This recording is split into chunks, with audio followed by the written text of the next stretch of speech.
it. I've had nothing but great luck. Well, here's Andy. He's with us. Welcome, Andy. Good to see you. You're looking good. Where are you at? No audio. Right now, I'm at I'm at a waypoint between one transmitter issue and another transmitter issue. So I thought I was going to be at my office today, but I'm elsewhere. But that's okay. I've got my nice 5G link with me, and I see you and hear you guys great. Well, that's awesome. Okay, well, that's working pretty well. That's awesome. Let's. There's times that 5G is just amazing. There's other times. You know what I keep running across is places where I've got 5 bars and it says 5G UC on T-Mobile ultra capacity, but other carriers have different letters. It looks great from the last mile point of view, and yet there's either no data or slow data, and that to me that's an infrastructure problem. Yeah, I couldn't agree more. We have I've had similar issues with links like that too. You'll have 1 bar and no problem streaming, and then 5 bars and nothing, dead silence.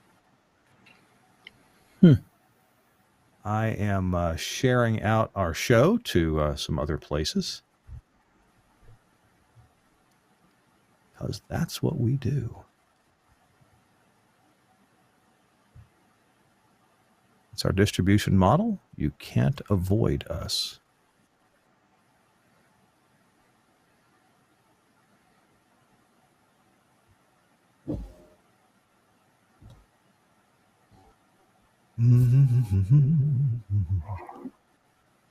Isn't that interesting? And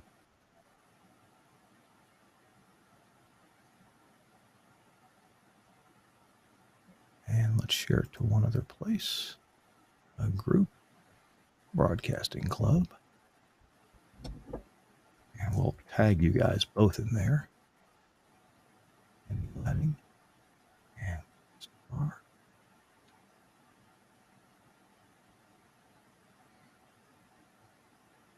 Hey, it's top of the hour. Suncast, are you ready to go? You got the tape up to speed? All good? Awesome. Wonderful. Okay. It's episode 658. And I'm so glad Chris is here. Yeah, I didn't fall asleep this time. Chris, I usually fall asleep, after the show, not before the show. Oh, man. Couldn't believe that last week. All righty. Okay. Guess we're ready to start. Hey, everybody on the network. We're glad you're here. It is where you're watching live if you're seeing this. Well, unless you're, anyway, maybe it's live. We do republish the show about a day or two later with a proper top and tail on it and all that kind of stuff. And that's the memorialized version. This is the live version. And Chris Tarr's with us. Andy Gladding, who's been with us before, is our guest today. And we're going to roll the show here. We're going to start here in 3, 2. Hey, welcome into This Week in Radio Tech, the show where we talk about everything from the microphone to that light bulb at the top of the tower. I'm Kirk Harnack, your host for today at the Telos Alliance studio in Nashville, Tennessee. It is a hot one, and I know everybody's been saying that for weeks now across the summer, across most of the U.S., but my goodness, here on my rooftop, it's 97 degrees on a proper thermometer and 83 degrees in the office because the AC just isn't keeping up. Maybe Chris Tarr will tell us what it's like in Mukwonago if it's any cooler at all, but it's a hot one here. And we've got a hot topic today because I know we've been worried for years about where the next batch of engineers might be coming from, what kind of shortages we're going to have, and our guest is going to talk about that. But first, let's go to Mukwonago, Wisconsin to see Chris Tarr. Hey, Chris, welcome in. So just a couple of days ago, I was sitting with you in Nashville, and here I am back in Mukwonago. So to answer your question, 96 degrees here in my house. It's a comfortable 72 because I don't know, for some reason, for some reason up north, apparently they build the air conditioners a little bit better, to handle the heat that we don't often have here. I don't know what the deal is down by you, but up here, we can handle it. So yeah, it's, just got back from visiting Nashville, got to see you, and boy, what a beautiful place Nashville is. I really enjoyed my time down there. Well, good. Well, I'm glad you did, and I understand you got to visit the Opryland Hotel and see something pretty cool in there, right? Oh yeah, I got a personal tour of the WSM studios, and man, Jason's got a really, really wonderful facility there. One of the biggest Axia consoles I've seen. That thing's huge. You But were in a I big. got some. Oh yeah, he ordered a big one, all right. And I guess they're going to be moving soon, so that should be exciting. In fact, he was like, I want you to see it, before we move because this will be history. So, I got a picture of me sitting in front of one of the microphones at WSM. That was very cool. So yeah, one of the highlights of my trip was and totally spontaneous. So that was fun too. And I drove down and saw the tower and got some pictures of that as well. The going to WSM, yeah. And by the way, I'm not sure where they're moving to. Did were you told, and can you say or not? Yeah, it sounds like they're just moving to a different location on the campus somewhere. Okay, okay, good. I don't recall exactly what he said, but it wasn't a huge move, but into maybe something a little bigger. There was a plan afoot to move the studio and make it even more of a television capable studio, and they're going to move to an existing annex of the Ryman Auditorium, the mother church of country music, downtown Nashville. But they did the math, and apparently it's still better financially as a tourist a cafe or gift shop or something. But they were going to put it there and have Circle TV. That's their TV brand. That they Right. often do shows for. So anyway, okay, well, good. Yeah, back years ago, Jason Cooper bought, I don't remember if it was 5 or it was maybe 7 Axia consoles, and they had fiber across the Opryland campus, and they have an X nodes over in the Grand Ole Opry House, so they have linear audio running around, and it's amazing what they do there. When they do something, they pretty much do it right, and you can tell when you go to the Grand Ole Opry and hear the music in the auditorium there. The audio is just wonderful. We got good sound engineers in Nashville. Yeah, and just a really, really beautiful facility. In a beautiful hotel, and I kind of fell in love with Nashville while I was there. It really a little family vacation, and we all loved it. We had just a great time, and I had to break my rule. Yeah, I had never been. Yeah, so it was really very cool that it was a work trip, but I managed to stretch a couple of days and bring the family down, and they all really enjoyed it too. But yeah, I kind of fell in love, and I said I had to break my rule about the radio stuff. I wasn't going to take a look at any, because it's true that everywhere I go there, I know somebody, and they're always like, oh, you got to come by and I'll give you the tour. And so I'm like, this time I'm going in stealth, and I'm not going to, I won't bring any work related stuff here. And Amy was great. She's like, I know you really want to see it. Let's go take a look. Oh, And, God, love her. That's awesome. yeah, but she actually found it pretty interesting too. So it worked out okay. Did y'all get to go to the Goo Goo Cluster store and make you some Goo Goos? No, but I had a Oh. moon pie. Apparently that's a thing Oh. down there. Well, those I are had made never- in Chattanooga, I believe. Yeah, I had never had one, and we went to a barbecue restaurant. And at the end, she's like, "Well, would you like a moon pie?" And I was like, "What's that?" Of And- course I would.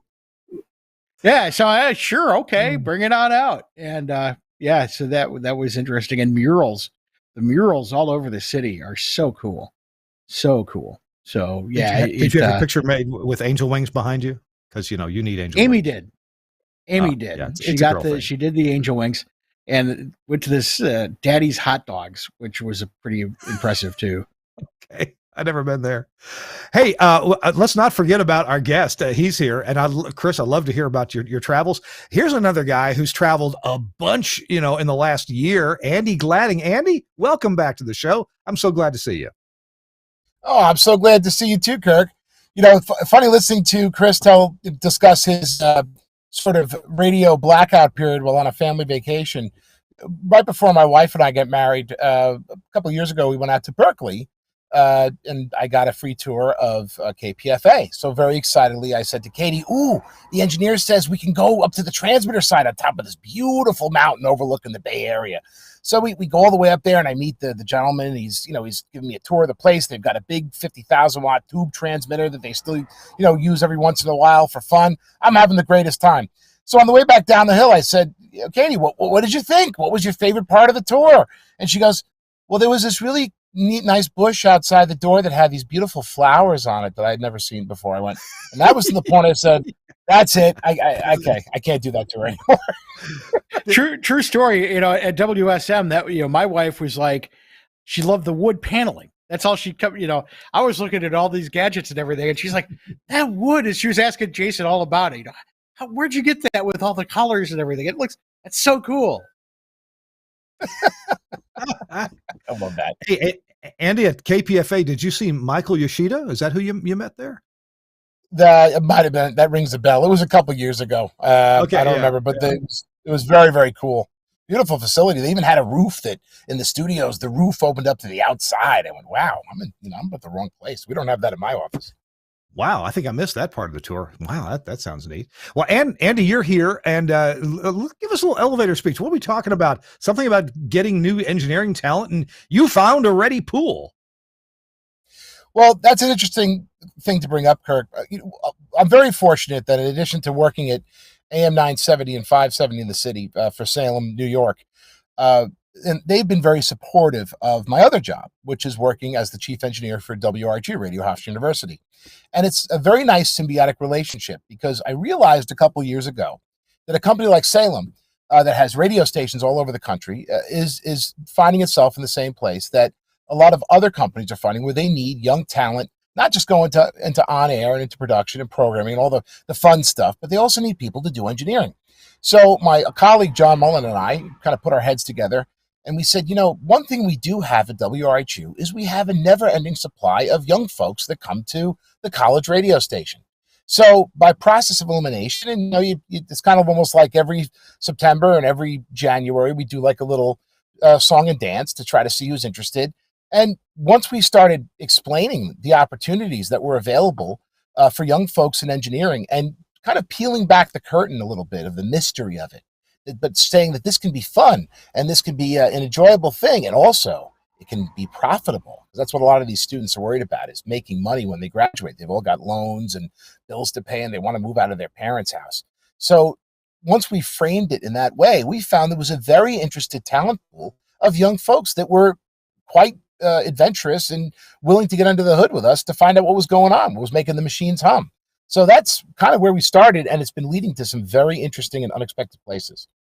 Well, I want to hear a lot more about that over the next 45 minutes or so. I'm Kirk Harnack along with Chris Tarr, and Andy Gladding is our guest. Also, maybe Andy can fill us in on some of his other travels. It seems like, don't answer now, Andy, but it seems like I saw you went to Japan or something, and that looked pretty interesting. So anyway, that's coming up. Our show This Week in Radio Tech. I always got to give this quick announcement about Nautel toward the beginning of our show. They're a wonderful sponsor, and Nautel really believes in supporting our industry. And of course, they want your business. They want you to buy transmitters from them. But at Nautel, they are experts in HD radio. And I'm glad they are, because I must say, although I've done a lot of audio processing for HD radio, especially when it was newer, back in the early 2000s, I spent a lot of time with Omnia processors and helping people get set up on their main FM, their HD1, and maybe an HD2.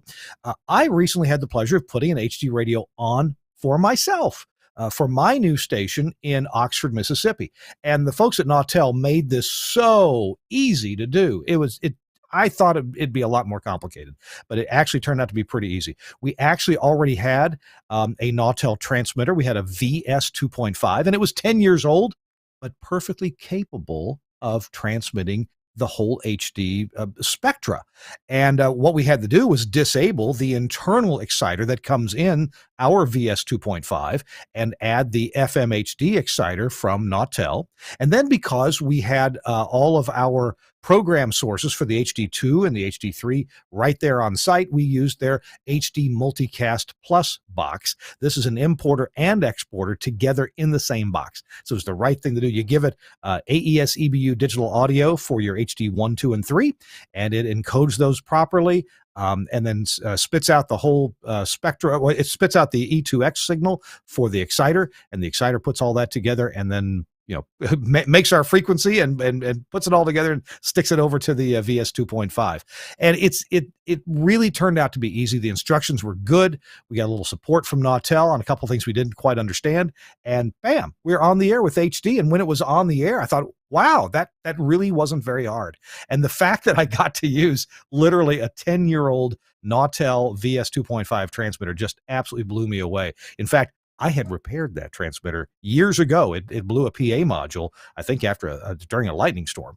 And there's even a video on YouTube of me replacing that. So Nautel, I want to thank you for making such quality gear and stuff that you could actually use a 10-year-old transmitter, not every one of them, but that one certainly, to get yourself on the air with HD. Nautel Transmission Talk Tuesdays will return in a few weeks whenever Jeff Welton gets back off the road, and we'll tell you about those coming up too. Thanks, Nautel, for sponsoring This Week in Radio Tech.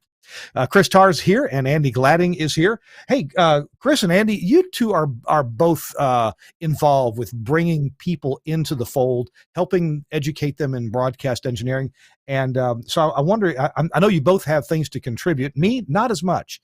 So first of all, Andy, I wonder if you might take us a bit more through the process of recruiting students at Hofstra or maybe other places. How do you have that conversation? How does it start to see if they're interested, or you may have to interest them in the topic of broadcast engineering? Lead us through that. Well, it's kind of interesting. It's a very, in the beginning, it really just started from being around, being on site. A lot of, as we all know, a lot of these engineering hours kind of take us through strange shifts and times that we're at our sites repairing things. And my shift at the college is traditionally in the afternoon and evening. So on certain days of the week, I'll be there at night. And what I found is that every once in a while, I'd be in my office working on something, repairing something or experimenting. And I'd turn to my right and I'd see a little face at the door. And there'd be a quizzical young student looking to have a conversation. And sometimes it wasn't always about engineering. Sometimes it was just about life or just about being a college student. I was a college student in that same office asking the same questions 20 years ago when I went to Hofstra. So I realized that this would happen every once in a while. And soon, after about a year or two, they brought friends. And one thing I found about college students, and this is universal to any place, young minds want to be kept occupied. So what I discovered was if they came and I didn't really have anything for them to dig into, they would stay for a little bit and then they'd wander off and go do something else. But if I had a project or I had something for them to get involved with, well, suddenly they kept coming back because they realized that they could learn something. This became even more accelerated after COVID. When the students returned to campus, we found ourselves with a population of young folks that had spent a couple of years kind of not interacting and sitting in their bedrooms. And really kind of our only interaction was with a computer. So what I was able to provide them with were things that were, in addition to computers, electronics, and things that were hands-on, tools. So what I discovered was that if you gave them the tools, you showed them how to do something, you handed them a multimeter, suddenly they got really excited about it. And they wanted to know more and more and more. And then they would bring more friends. So after a couple of weeks, I suddenly found myself with about 15 or 16 students. So a very nice young lady who has since graduated, now works at New York Public Radio, Shania Senstock, who Kirk, I know that you know very well. Shana decided to start organizing these students into what they called Tech Thursdays. So what was a kind of informal just get together, now suddenly we had pizza and they put together a program schedule. And I realized that I had to up my game. So now every week I'm putting together another presentation. What are we going to talk about this week? Well, now it became a formalized thing. This week we're going to talk about processing. Next week we're going to talk about, what happens if you go off the air. The next week we're going to talk about how to schedule automation and how to work on an automation system, how to build sound cards.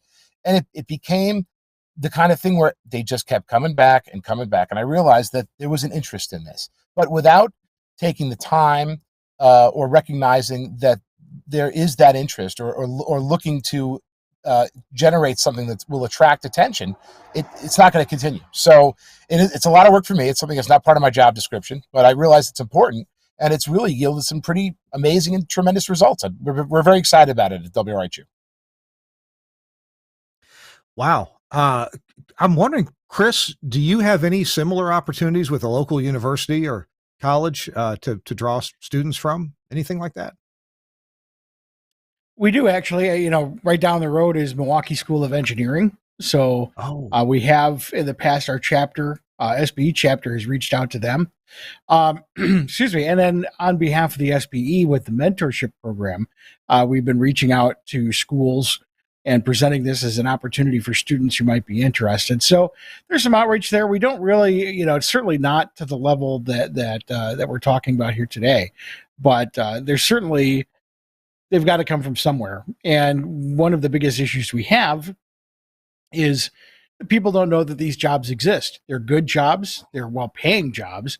You can pretty much pick where you want to go and pretty much be able to make a living. So the issue is people don't understand that there's people behind the scenes, spinning the plates and keeping them spinning up in the air without them falling. So once people understand that those jobs exist, all of a sudden there is some interest because they start to play with the radio stuff and they get it in their blood like we all did. And you get some people who are very, very, very interested. I've had 3 already mentees right out of college who are now working full time in the industry.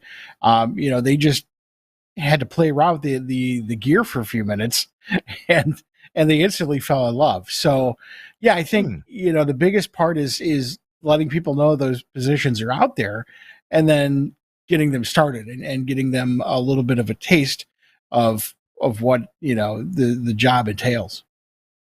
Andy, are you finding that students are attracted more toward the IT side of broadcasting, or are some people interested in pure audio or the RF side, or where are these people coming from in terms of their interest? Well, that's a very good question. What I've discovered is this is not a one size fits all thing that we can do.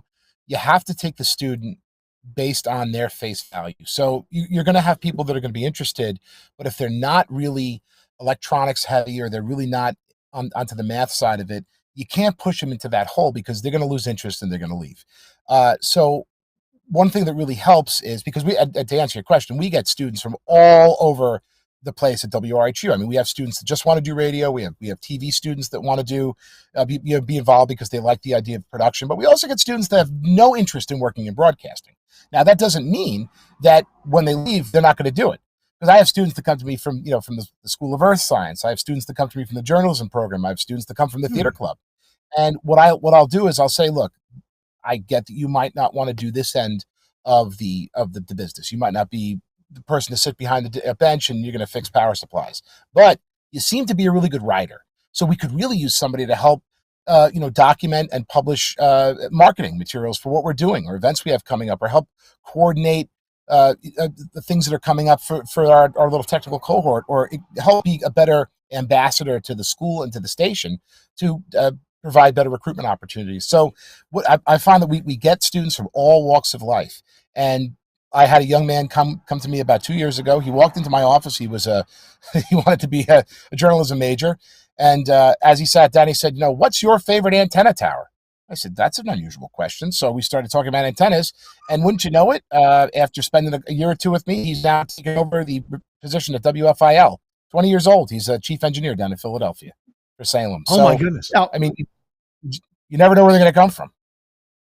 So, wow. Kirk, the other thing I wanted to point out is in our line of work now, almost everything is IT. And I've said this before, and I used to joke about it, but it's true now. There's more Cat5 copper in a transmitter building than RF plumbing now. So, yeah, one of the things that really interested one of my mentees who works with me at Magnum was HD, because HD radio at its very base is networking. He was really interested in how that worked and helped me put a couple of them on the air. And because of that, and because of the computers inside of transmitters and things, that really started to interest him as well. Because again, all of these things now are just, they're computers. And secondarily, because of that, because he's getting involved with the transmitters from the IT side, he's learning about, power supplies and power amplifiers and things like that. So I do think that there is a path for people interested in IT to move into this position and actually be successful. Because if you look at a modern plant now, as far as transmitters go, you could theoretically, in the right situation, just be swapping out modules. You don't really need to know a whole lot about how the thing produces RF. Obviously, it's helpful and it's good to have somebody who can do that. But in a pinch, nowadays you don't necessarily need that if you've got somebody else on a contract basis that can handle that. Now again, my mentee loves Axia audio over IP, and it's just dove into that and learned all there is to know about it. So I think that that's where that can come in is when you get those people interested. And I think in some cases those are actually more important skills nowadays in broadcast engineering than the RF stuff, because you can always hire contract engineers for RF, but it's very hard to find people who are really skilled in broadcast networking, audio over IP, and those sorts of things.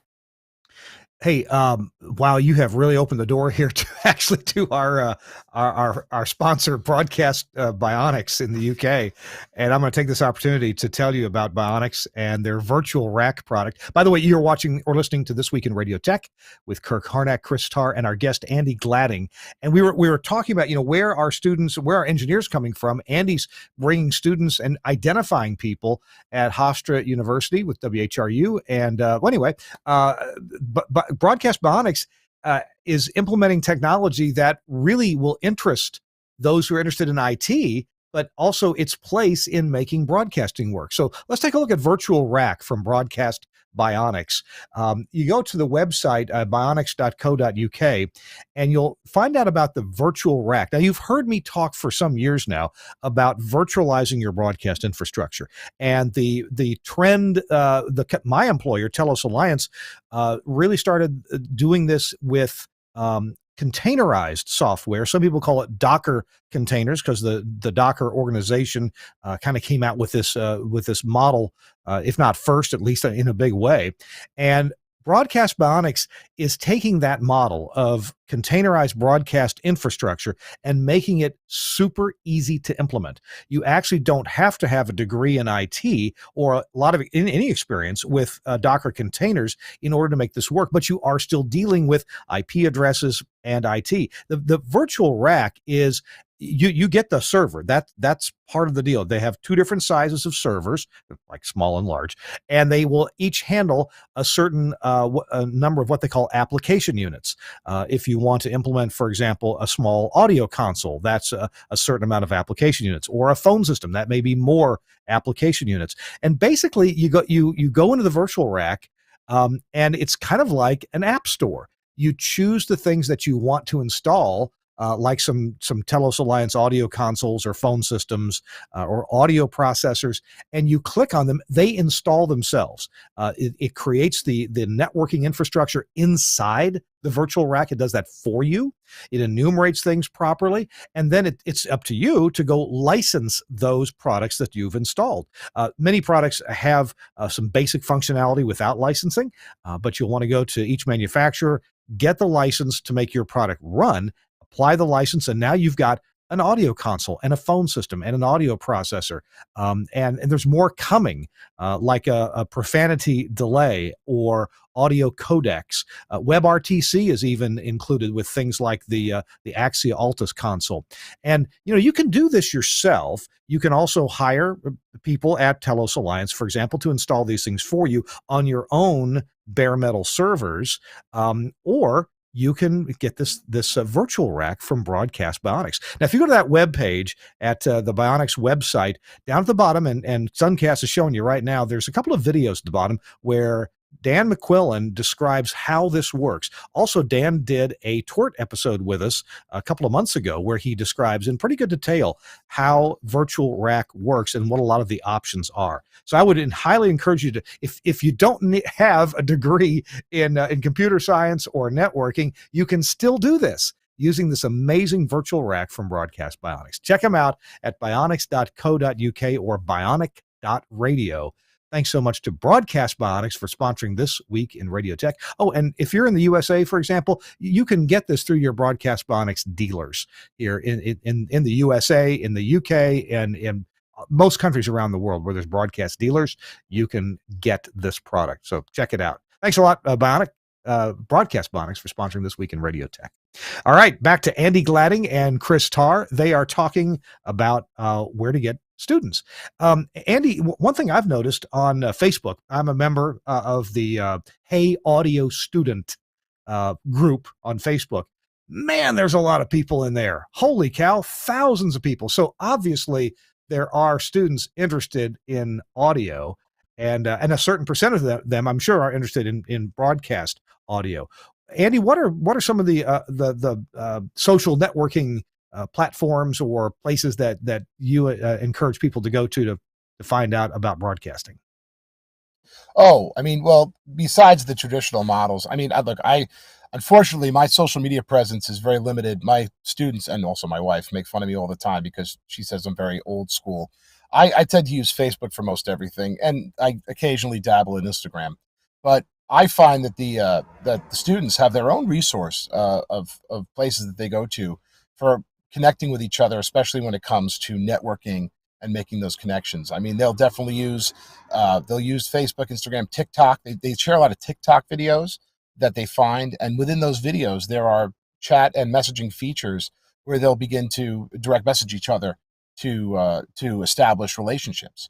So there's a variety of places that they'll go and look. Another very popular information depository that I know my students use, they'll use MOOCs or open online courses, because there's again a significant amount of information that's being accredited and presented by people of authority. A lot of times schools have open MOOC courses.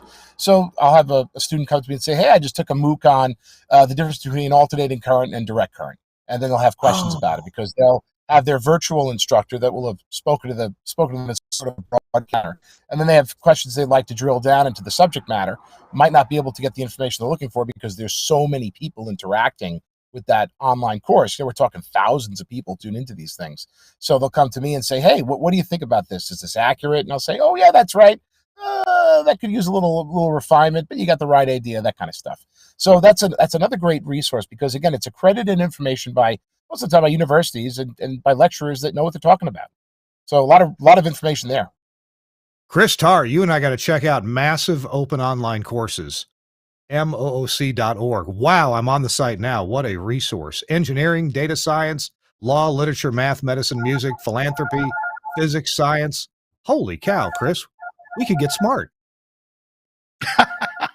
That's right. Way smarter than I already am, which is not very. So there you go. That's a good resource, Andy. Thank you for that. I'm going to put that in the show notes. Wow. All right. So you mentioned Shayna Shemstock, one of your students, and now she's out working, right? She's at New York Public Radio. Yeah, she's been on our show before. I mean, she kind of seems like a superstar. Tell me another success story or two from your students. Where have they gone on to? Well, again, before I was mentioning a very nice young man that I just finished working with me at Salem, New York, and has now moved on to Philadelphia. His name is Cody Millard. Right.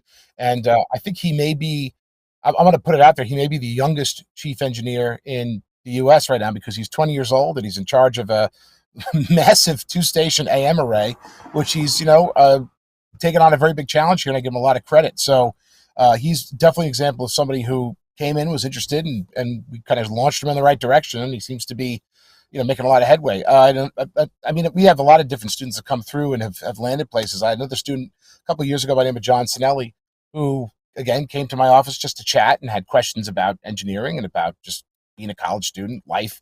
And within 2 years of graduating from Hofstra, he's now working as a maintenance engineer for WNBC TV, and his main post is Saturday Night Live. He does SNL.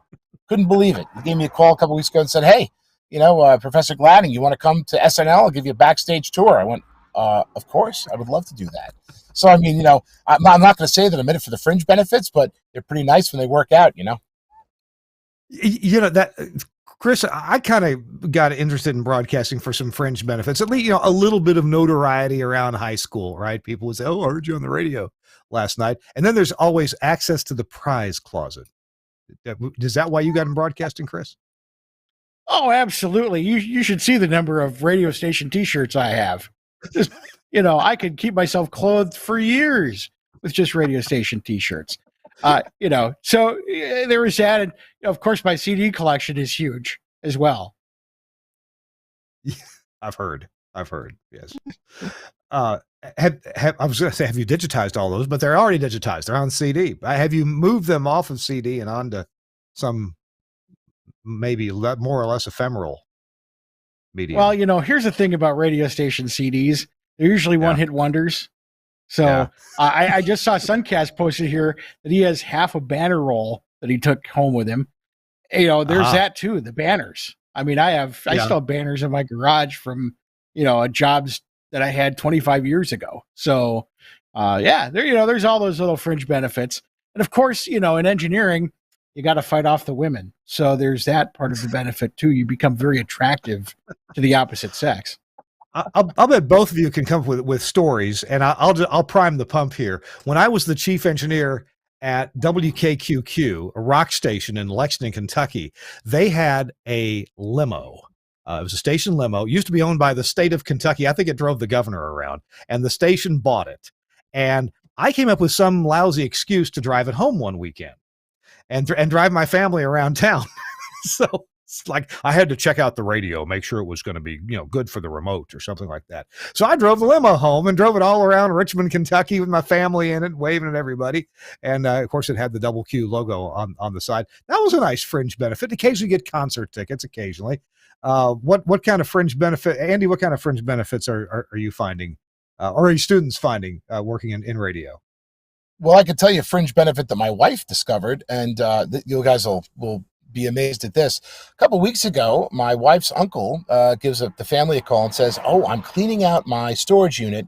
Does anybody here want an authentic 1997 Wurlitzer jukebox, a CD playing jukebox?" So my wife, goes, "Oh, that sounds like something that my husband would definitely want."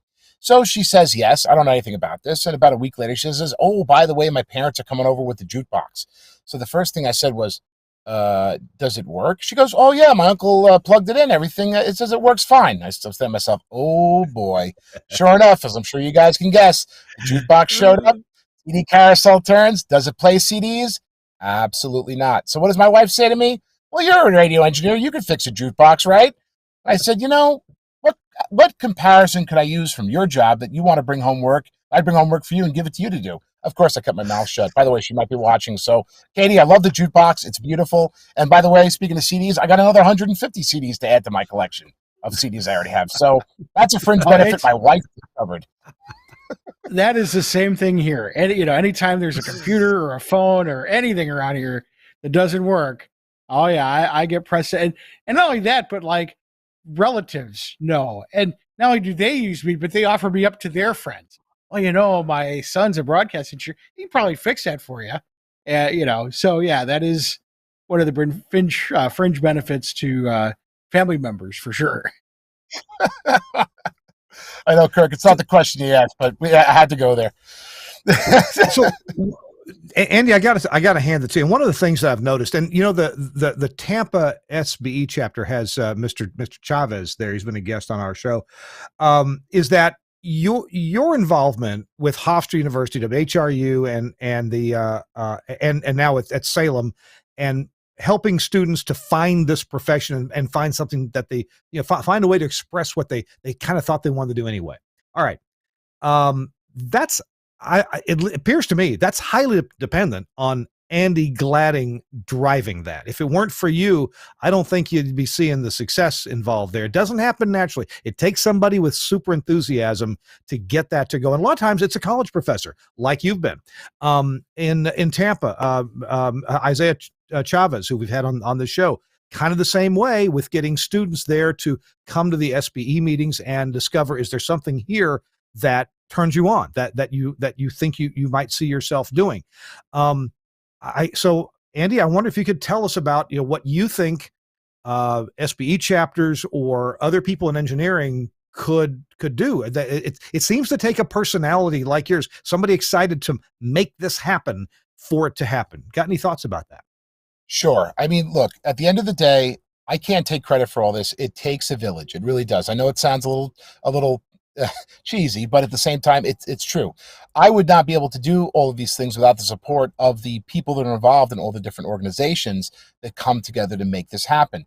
Hofstra by itself, Salem by itself, the SBE by itself would not be seeing the success if everybody wasn't on board. At Hofstra, for example, the general manager of WRHU, John Mullen, has been very instrumental in helping to drive recruitment because from his perspective, by getting students engaged and getting students interested, that's good for the college. At the university level, we look for recruitment, retention, reputation. What's going to get the students in the college? What gets the students to stay at the college? What helps the reputation of the institution? Obviously, when the students graduate, you want them to say nice things about the college. They've found success. So John has been very instrumental driving that from his perch as the GM, and he's been providing the resources and opportunities that the students can then use, that I can then use to recruit and attract students into this sort of engineering subset. At the commercial level, the general manager of Salem, Jerry Crowley, has been very supportive of providing opportunities for college students, specifically Hofstra students, to come work for Salem, New York. So there's an opportunity that, okay, we develop them at the college station, we prime them, and then they have a place to go. The biggest thing is they need a path. Everybody, I think that's 19, 20, 21 years old needs to see where they're going to be in 10 years. They don't want to see it. None of us want to think about where we're going to be in 10 years. We want to live in the now. But for somebody who's going to owe money and have to repay student loans and have to think about having a job and moving out of their parents' house, these are very important things. Finally, where the SBE comes in, the SBE provides a tremendous networking opportunity. I mean, you've got the best of the best that are passionate. You've got the people that are sort of floating to the top, that show up to meetings, that are willing to dedicate their time, that sacrifice time. They could be at home with their families to help further the image of the career and the field professionally. So if you put those three things together, you've created a feeder system. Again, we desperately need a feeder system in this business because a lot of the suburban stations and small market stations just don't have those opportunities for young folks to get involved. So the college needs to pick up the slack there. And then a market cluster that can provide opportunities, entry-level positions for students to, again, come in and make mistakes. Nobody's going to get this right the first time. The expectation that, if you're a market 1 through 20 or 1 through 25 station, you're going to hire employees that are flawless. It's just not going to happen anymore. You need to provide a little bit of a landing pad. So when the students make mistakes, they don't fire the commercial properly, they forget to load something. It's not the end of the world.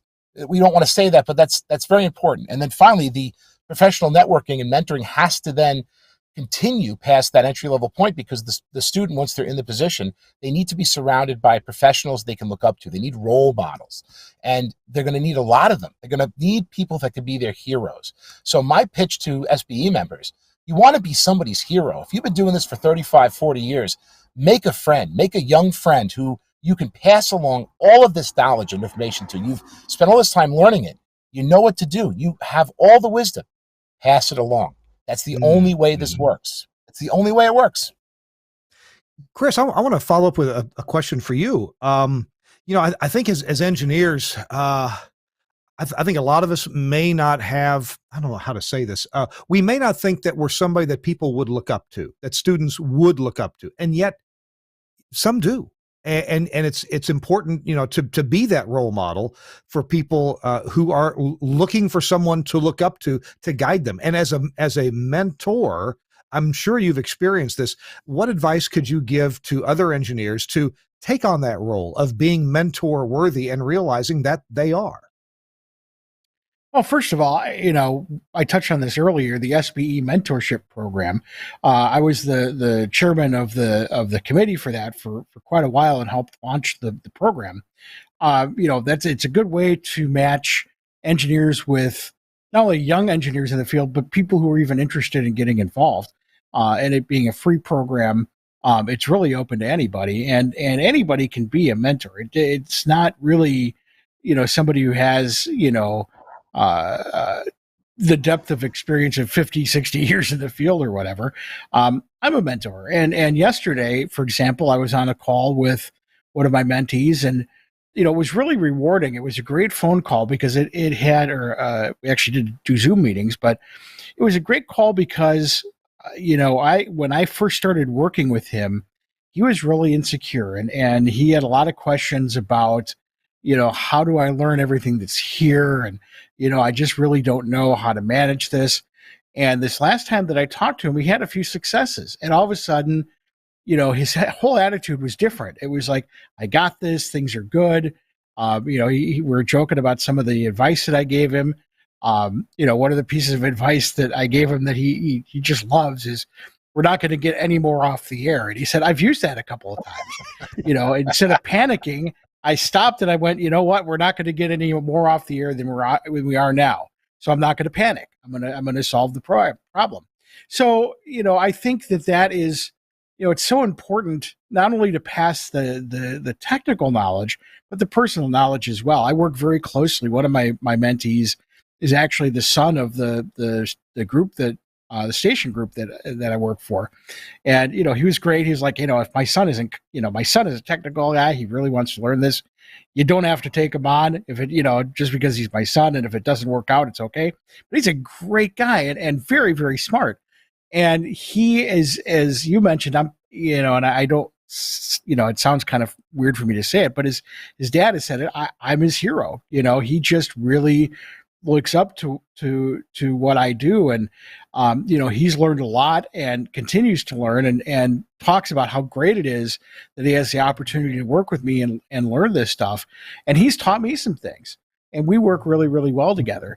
So I think that is really kind of the most important thing is be that hero, be that person who, not only has that technical knowledge and also, a safe person to pass these questions along to, because, people feel like they don't want to ask dumb questions or whatever, but my guys know there are no such things. I had those same questions when I first started out. So, being a safe person to bring those things to, but also, aside from passing along the knowledge, passing along kind of the life skills to deal with the job, because it's a job unlike any other.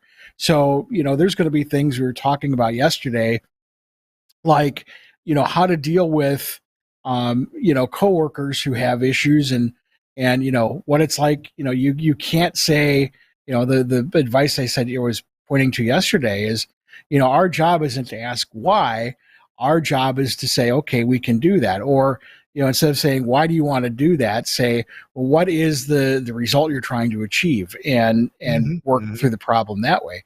So, those are kind of the things too that you pass along, is some of that wisdom and as well as the technical skills. So I find it very rewarding. And my recommendation to anybody who's in engineering who is watching this now is get involved with the program. They're always looking for new mentors, and it's really not hard. It doesn't take a lot of time. And you feel good when you see these guys, the sparks, things start to click, and you see the light bulb go on, and they come back and they talk about, how they've learned so much. And one of the greatest feelings is I had one guy that really got to the point where he didn't need the program anymore. He moved on, and now he's a mentor. So that's great. It's a great program. Chris, I know you're a Green Bay Packer fan, and I don't know if you're much of a sports fan outside of that passion. I'm not a big sports guy. I do enjoy other people being enthusiastic about their sport, and I'll just sit right down with them and enjoy the game with them, but it's because of them. Andy, I don't know about you either, but some people do get involved in broadcasting because of sports. And that's where I want to take you right now with our sponsor, Henry Engineering, and their really handy box that every engineer ought to know about. And that's the Talent Pod 2. Now, by the way, it's not just for sports broadcasting, but that is a very typical use of the Talent Pod 2 from Henry Engineering. You do any remote broadcast, doing any one of them is a lot of work. And doing a sports remote with multiple announcers, well, that can be a hassle. It can be a disaster if you don't know what you're doing. You need to provide headphones for each announcer, and you need to mix return IFB or backhaul into the local headphone feed. And each announcer may want a different mix. Or you can put the IFB, or can you put the IFB in my right ear only? Some announcers don't want to hear IFB at all, or they may want more volume or less volume. This can all be a headache, and you end up with a maze of equipment and a rat's nest of wiring. Well, the Talent Pod 2 was specifically designed by Hank Landsberg to be your rescue. It is the easy and foolproof way to do remote broadcasts, including sports broadcasts. With Talent Pod 2, each announcer can control his own mic and headphones. If you need to mix local and return audio into your headphones, you need a different mix for each announcer. Need to give off-air cues to just the color guy or just the just the main play-by-play announcer? No problem. Talent Pod 2 does all of that without distribution amps and without complicated wiring. It is an amazing little box designed by Hank Landsberg, and it just works perfectly. It's exactly what you need to get the job done. And as we say, sports season is upon us now with high school and college football games really cranking up here. Basketball season will be here before you know it, and then we're back into baseball season early next spring. So the Talent Pod 2 is just a great thing for what you want to do to make your job easier and to make your broadcast go off even better. So please check it out from Henry Engineering, and you can get it from Broadcasters General Store. BGS, Broadcaster General Store, is on the web at bgs.cc, and you'll find all kinds of broadcast equipment there, including all of the devices from Henry Engineering. You'll find things from Angry Audio, from Axia, from Telos, and even if you're doing some television work, you'll find equipment and lighting and microphones to help, and even cameras and switching gear to help you do those things too. Broadcasters General Store, the website is bgs.cc, and they are really set up to answer the phone at 352-622-7700. Thank you so much, Broadcaster General Store, for sponsoring This Week in Radio Tech. You're here with Kirk Harnack and Chris Tarr and Andy Gladding. We're all talking about where the next batch of engineers is coming from. Yeah, I may be wrong, but I'm excited that Andy, you and people like Isaiah Chavez and Chris, you're finding some younger people. I know so many engineers who are in their late 50s, early and even mid 60s, getting ready to retire. Are there engineers around who are in their 30s and 40s? There's a few. Not too many though. I hope these 20-year-olds get cranked up really fast to take the place and get work done. They need a little different skill set than we've had over the last 40 years or so. Andy, what are some of your prospects and advice that you'd like to hand out about that? Well, we touched on it earlier, but the fact that everything is becoming IT centric is an advantage because you have a body of young talent, young students that are very computer savvy. They understand computers at a level that I think, I consider myself a younger guy. I mean, they know things that I don't. So there's a level of comprehension and understanding for the functionality of machines. So that's definitely a positive. Another thing I find with the students we work with, they're very visual. If you write things out or draw things out for them, they can make those connections. I think Chris, you brought up some of your mentees using Telos earlier. The Telos Axia stuff is a great launch point. This is going to sound like an infomercial for Telos, but and you're welcome, Frank Foti. But from a lot of the systems that I've been training the students on, they really take to Axia because if they can understand an analog concept, microphone goes here, speaker goes here, here's the box in the middle. Well, you can draw that out and say, look, all you do is you stick a number on this end, you stick a number on that end, depending what you want that number to do. It's programmable. Well, they look at that and they say, I completely understand that. That's like the way I program blah, blah, blah, the way I set this up, or the way I get involved in the Windows settings. It's very native to them. So we have to remember that they have a skill set that we might not be native to us. We're looking at it from the physical plant, drilling down into a computer. They're looking at it from the computer, and how the computer breaks out into the physical plant. So that's a good way of kind of thinking of it, just reverse that thinking. You're absolutely right. In fact, I touched on earlier one of my mentees who's the who I work with, my coworker, and he's the one who figured out how to get Simeon to talk to Axia natively. And it was that same thing. He just looked at this and went, "Oh, this is simple." I mean, and I'm sitting there going, "What? I never would have thought of that." But it's just all natural to him. And he also is a visual learner. And so when he and I go to work on a project, I'll break out, Visio or click charts or whatever, and I'll diagram it out. And that's, you're right. He's a very visual learner, and he looks at that. So yeah, that's no problem. And you're, again, with Axia, that whole numbering scheme and A goes to B, and, he's figuring out things ahead of me. I'll start to talk about where I think we need to go. And he's 5 steps ahead when it comes to that, because that's how they think. They were raised on computers, and they were raised on programming, and so all of this stuff comes really naturally to them. And I'm a computer guy. I mean, I'm 53. I got started in the 80s with computers, actually late 70s, and still, he a lot of times beats me to the punch with this. So I think you're right. They're very visual learners, and I think they're very quick to pick up on the IT aspects of this job. And boy, we keep talking about IT skills, and man, more and more of our things are IT centric. I mean, so many, there's even microphones and speakers now that actually plug into AOIP networks. I just built this station in Oxford, Mississippi, where I mean, almost everything is IT. I can access virtually everything. I was working with a phone problem actually in Greenville, Mississippi, from my desk yesterday. And just to prove if it was a piece of equipment or not, I installed a piece of software. In fact, I installed Broadcast Bonics X Screen software to see, is there a problem with our VSET or a problem with the network, or just what could it be? And I think we got it proved out. So, students with IT skills. Yeah, go ahead. And Kirk, I think too, I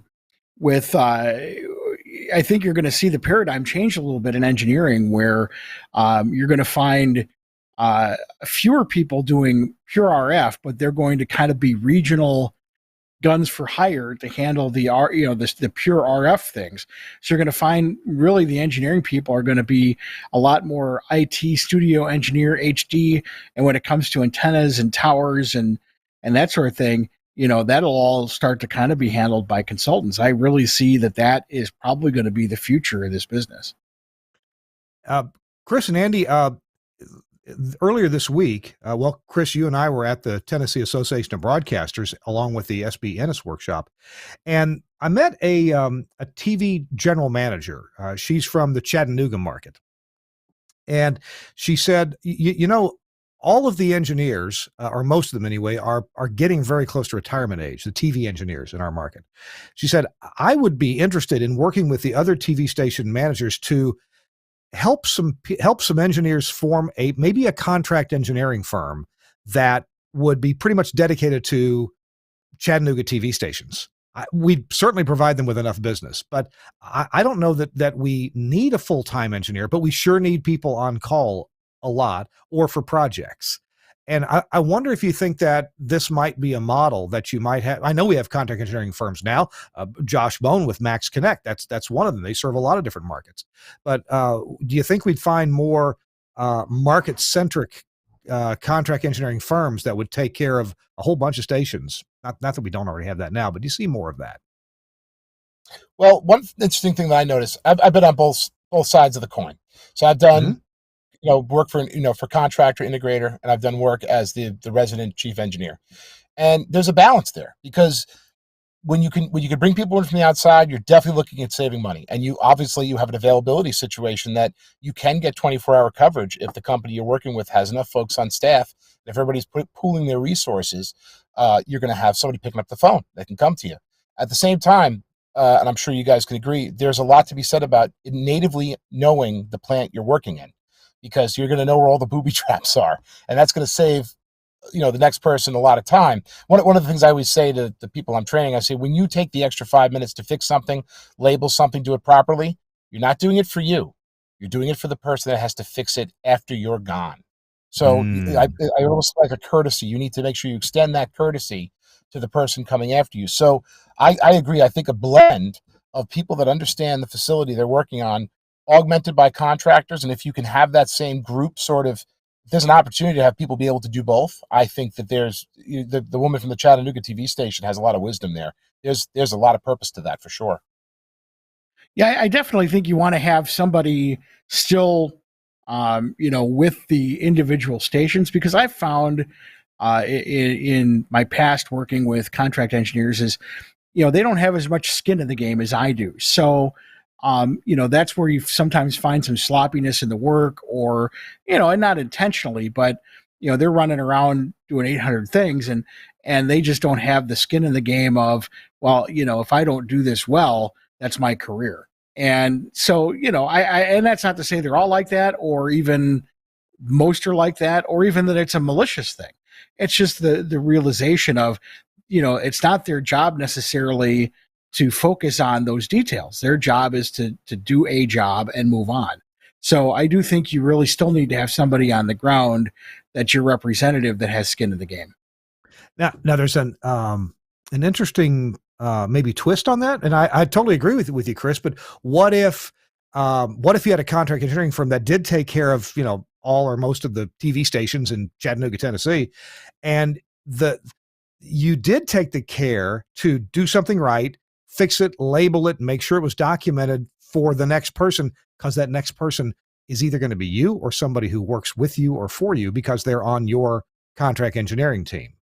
That might be a mental reason to do it well, do it right, and maybe the advocate for the individual broadcasting station or station group or company is their regional or national director of engineering, who might stop in from time to time. Sure. Well, I've worked with just, Josh Bond is a great example of that, of groups that are just, really, really, really good contract engineering groups. And I've worked with some that are really not very good. So, each, we're all human. So, would that group of people in Chattanooga do a great job? Very well could. But there's just, they're with the bones buried and, where the skeletons are in the closet and all that kind of stuff. You really, I think, do need somebody exclusively to that station, at least to manage that. I know of a guy who is working for a big group who most of his job is managing contract engineers. In fact, a good chunk of what I do is manage contract engineers. And the reason we do that is because, we have certain standards, and I need to make sure that they meet those standards, and to ensure continuity from site to site to site and job to job to job. So I still think, that's where, I have my skin in the game, is if I don't hold them to that standard and things slip, that's on me. And so, I have an incentive to make sure that this stuff is done correctly. And to our standards and to some of the policies that we have that may not be the same policies as the next group. So, so there you go. I think that is, that's kind of the key to all this. Is I think having some sort of combination is what works best.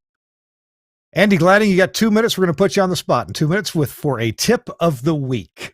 And that's coming right up. It's This Week in Radio Tech with Kirk and Chris and Andy Gladding. We're going to take a quick break and tell you about a couple more people who make the show possible. And we thank them so much for it. And one of them is Angry Audio. Chris, I was just over at Angry Audio yesterday. I stopped by and saw Catfish, Mike Dosh, because yesterday was his birthday. And I went right in there and I handed him a birthday card. And yes, I know it's corny, but I sang him happy birthday. So there you go. Very nice. I got to look at that Rave console that he's got, but maybe you've got something you want to tell us about from Angry Audio. Actually, that's part of what I want to tell you about. So I got an interesting phone call the other day. There's an old radio friend of mine who works for a wealth management company now, big one in Milwaukee.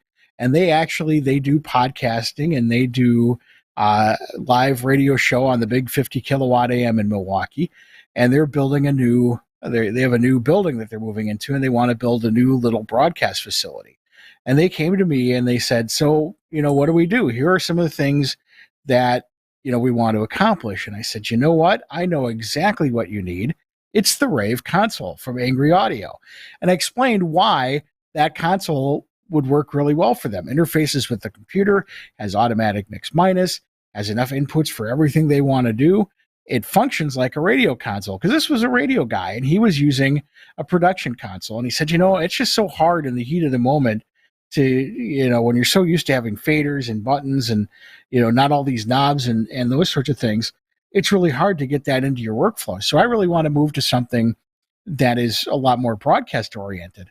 So I was telling about this new Rave console that's coming out, and he went online while we were talking and looked it up, and he said, "You know what? That's exactly what we need. I am so excited about this console. I think this is going to be perfect for what we need." So then I said, "Well, you think that's great? Let me tell you a little bit more about some of the other things they have. You're going to have 4 guest mic positions. How are they going to control the microphones? How are they going to control the headphones? They have gadgets for that. We're looking at doing almost the entire studio just with Angry Audio equipment. Why? Because it's built well, it's inexpensive, and it's easy to use. And they solve all of the problems and all of the little wiring gadgets that we would have to deal with. All of those issues are gone. I'm not having to wire in specific little relays and on-off switches and little, extra boxes and things like that. With Angry Audio, you get the whole package. You can take an Angry Audio console with the gadgets for the mics and the headphones, even mic processing. He was talking about, well, maybe we get this mic processor or that mic processor. And I said, you know what? I know what kind of mics you have. They have an audio processor for that. We can put that in the rack, and that interfaces really well. Everything is Studio Hub. We order you some Studio Hub connectors, get you some Cat 6 cable, and, all your studio wiring is going to be nice and clean. There's no wires and adapters laying all over the place. So they are so excited about how their new studio is going to look and perform. And it's all because of Angry Audio. It's all thanks to the Angry Audio equipment that Catfish and his crew has designed. Check them out online, angryaudio.com. Check your favorite broadcast vendor. If you have a problem, Angry Audio likely has the solution, because problems disappear when you get angry. So take a look at Angry Audio today, angryaudio.com, whether you're looking for processing, for studio equipment, or anything along those lines. Angryaudio.com has you covered. And some of their gear is so easy to install, you can do it yourself. But if you can't do it yourself, or if you've got some gear that's really tough to install, or you just don't have time to do it, here's who you want to call, and that's Max Connect Group. MaxKonnect, because, the internet, and all the names are taken if they're spelled right. But here's something Max Connect Group has that's new. And in fact, it's actually, this is cool. The Max Connect Broadcast U.192 MPX USB sound card. What is that? Well, they announced this at NAB, and this sound card is a USB going in, and one of the outputs, actually there's two composite outputs, is composite. So it takes a USB, the 192 kilohertz sampled audio coming from something like a stereo tool, or perhaps an Omnia SST processor, typically a software-based FM processor. And it will turn that for you into the composite output that you need. Now, some people have done this, of course, with sound cards that are supposedly 192 kilohertz sampling. And I got to tell you, sometimes it works, and there's plenty of models that don't work that you think would work. It's not an easy task, and not all the chipsets are designed to do that properly. Well, this is designed to do it properly. That's taking the USB output, the high sample rate output from a USB connector of a software FM audio processor, and giving you hardware MPX to go into your analog STL or your analog FM exciter. So it does even more than that. It'll give you analog outputs or composite outputs, and you can also go in digital in with AES EBU or digital out, even analog in. So it's the Max Connect U.182 USB interface. If you love software audio processors, this is what you need to make that software audio processor work very well. Max Connect Broadcast has it. Go to maxconnect.com/U192. And we'll have a link for that in the show notes. Thanks a lot, Max Connect, for sponsoring This Week in Radio Tech. Hey, it's Kirk Harnack, Chris Tarr, Andy Gladding is here just for another minute or two. Andy, you're on the spot, buddy. Got a tip of the week for us? Sure. Well, actually, 2 tips of the week. First of all, Okay. the first thing I would say is, we were talking about presentations before, and exciting young people. Shameless plug, SB 15 will be having the the Ennis workshop, New York City Ennis workshop, on October 21st, and we have a pretty fantastic keynote speaker lined up. I am not allowed to say yet who it is, but I spoke with this gentleman last night, and he looks like he's going to be coming down and addressing the crowd. So you're going to want to get in on this early because we do have limited space. Just shameless plug, not my tip. Or I guess that could be a tip. Come, because it's going to be a lot of fun. We're going to be doing broadcast stuff, and also you have a chance to meet some of the WRHU students. But I wanted to just talk about presentations.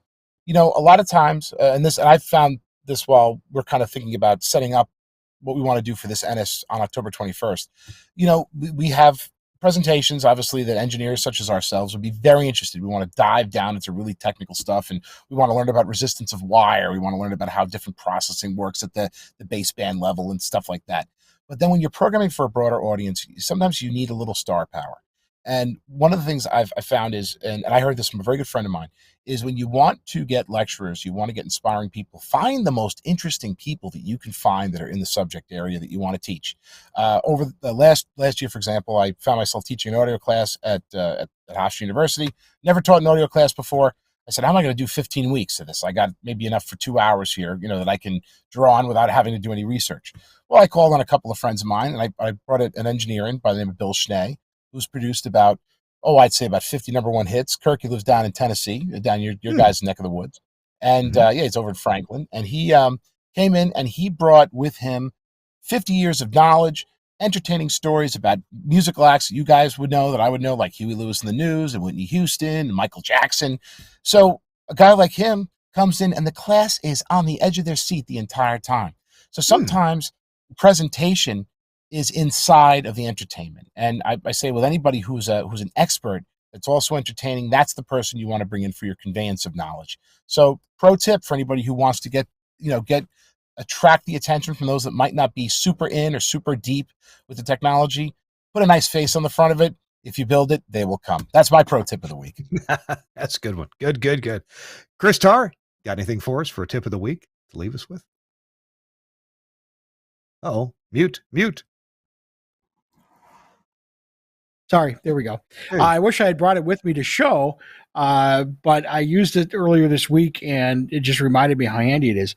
I have a USB tester, and it's a little USB dongle with a screen on it, and it will tell you if the USB port that you're jacked into is capable of high current charging. It'll take a look and check for functionality. You can add something on the other side to see current draw.